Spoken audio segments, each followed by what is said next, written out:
जिस समय आज भोजराज कंस ने अपनी बहन देवकी को आज डोले पर बिठाया है,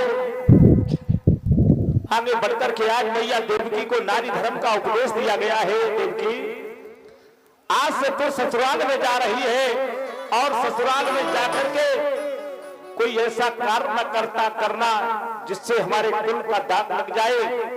बेटी दो कुलों का उद्धार करती है, पुत्र एक कुल का उद्धार करता है। बेटियां पुत्र से बड़ा ही सम्मान पाती है। अगर पुत्र बिगड़ेगा तो एक कुल बिगड़ेगा, अगर बेटी बिगड़ जाएगी तो दो कुलों का नाश हो जाएगा। इसलिए आज नारी धर्म का उपदेश सिखाया गया है।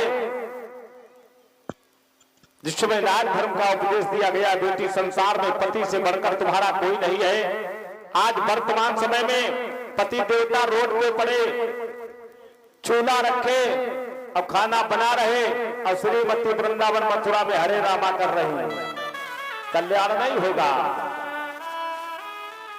एक ही धर्म एक व्रत नेमा, काय वचन मन पति पद प्रेमा। हमने बताया था यही भारत की भूमि है जहां पर ऐसी देवियां हुई जिन्होंने अपने पति की सेवा करके समय की गति को बदल दिया है। किसी देवी ने भगवान की सेवा करके समय नहीं बदला, केवल पति की सेवा से। अगर पति की सेवा की होगी तो आप सब कुछ कर सकते हो। पति से बढ़कर तुम्हारे लिए कोई भगवान नहीं हो सकता है, संसार का कोई इंसान नहीं हो सकता है। आज अपने पति को तो भोजन नहीं दे पा रहे और ना जाने कितने संत महात्मा गुरुओं के यहाँ पे भीड़ लगती है। पति से बढ़कर कौन गुरु हो सकता है? आज सबसे ज्यादा अगर कहीं गुरुओं की भीड़ लगती है। मंच के माध्यम से कहना नहीं चाहूंगा, लेकिन अभी कुछ समय पहले एक हादसा हुआ था। हमारी माताएं उनके चरणों की रज लेने के लिए दौड़ी तो ना जाने कितनी एक दूसरे के ऊपर जय श्री राम जाने कितनी स्वर्ग में चली गई।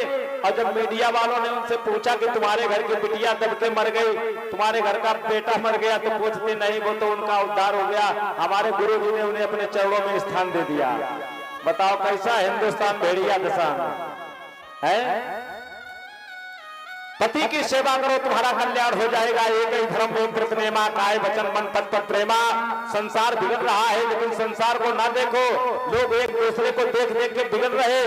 दुनिया में क्या हो रहा है उससे मतलब नहीं, अपना घर संभालो।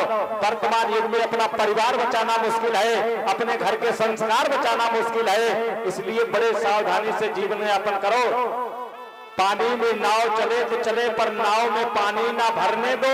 ये संसार रमे तो रमने दो, संसार का रंगना चढ़ने दो। महाराज, माताओं का दूसरा धर्म है, यही थी अधिक धर्म नहीं दूजा, केवल सास ससुर पद पूजा। सास ससुर के चरणों की सेवा करो, इसी से कल्याण हो जाएगा। यही तुम्हारे भगवान है, इनके द्वारा दिया गया आशीर्वाद तुम्हारा कल्याण करेगा। इनकी सेवा कर लो, क्योंकि जीवन में जो मूर्ति चली जाती है बार बार देखने को नहीं मिलती है। हमें अपने वृद्ध माता पिता की सेवा करनी चाहिए, सास ससुर की सेवा करनी चाहिए। इनसे बड़ा हमारा कोई संसार में भगवान नहीं है। और जिन्होंने इनको ठुकरा करके भगवान को अपनाया है तो ना ये मिलेंगे ना तुम्हें भगवान मिलेगा। जो अपने माता पिता को ठुकराता है उसके द्वारा दिया गया दान, उसके द्वारा दिया गया जल भगवान भी ग्रहण नहीं करते हैं। सबसे पहले अपने माता पिता की पूजा करो। आज लोग माता पिता की पूजा नहीं कर पा रहे, शर्म आती है। जिन्होंने पाल पोस कर इतना बड़ा किया, इतनी उम्मीदें लगाई, तुम्हारे हजारों रुपए खर्च करके मेहनत करके तुम्हें इतना बड़ा किया, धिक्कार है ऐसे बालकों को जिनके माता पिता वृद्धाश्रम में पड़े। मर जाना चाहिए ऐसे बालकों को। श्री सुखदेव जी ने कहा, राजन आज भोजराज कंस अपनी बहन देवकी को लेकर के चला समयानुसार, बड़े हर्षोल्लास के साथ में जा रहा है। आकाशवाणी हुई है, कंस जिस बहन के लिए आज इतना प्रसन्न है, जिस बहन के लिए इतना प्रसन्न है, विश्वास करो, एक दिन इसी के द्वारा एक काल उत्पन्न हो गया। जिस बहन देवकी के पीछे इतना आनंद मनाया है, उसके ही काले पर्दे में तेरा घातक मुस्काया है। आकाशवाणी हुई इसके 8वें गर्भ वाला,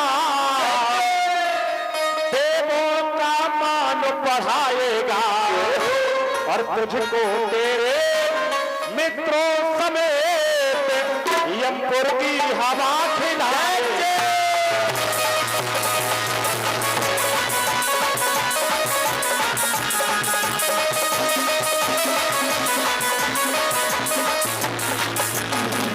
आकाशवाणी है इसके 8वें गर्भ वाला, देवों का मान बढ़ाएगा, तुझको तेरे मित्रों समेत यमपुर की हवा खिलाएगा। भोजराज कंस ने आकाशवाणी सुने और रथ से नीचे कूद पड़ा, चौंक गया एकदम। जैसे ही चौंका है, इसने देखा कौन है। पुनः आकाशवाणी हुई, कंस जिस बहन को लिए जा रहा है उसका 8वां गर्भ तुम्हारा काल होगा। दौड़ के आज देवकी के केसों को पकड़ा, जमीन पर पटक दिया। म्यान से निकाली तलवार, रहेगा बांस न बजेगी बांसुरी, मैं देवकी को ही नहीं रखूंगा तो ये काल कहां से आएगा। जैसे ही देवकी को मारने चला, वसुदेव ने हाथ पकड़ लिया। कंस क्या कर रहे हो? एक स्त्री पर हाथ उठाने जा रहे, तुम वीर पुरुष होकर के शर्म नहीं आती है? कंस ने कहा, तुमने कुछ सुना नहीं? पाप केवल पापी को दिखाई देता है। आकाशवाणी केवल कंस को सुनाई दी, वसुदेव को नहीं। वसुदेव ने कहा, तो भय तुम्हें इसके 8वें गर्भ से है, देवकी से तो है नहीं। अरे इसके गर्भ से जो बालक जन्मेगा हम तुम्हें देते रहेंगे, तुम मार देना। बदलने में समय नहीं लिखा है। आज कंस ने उसी समय वसुदेव देवकी के हथकड़ी बेड़ियां लगाकर के कारागार में डाल दिया है।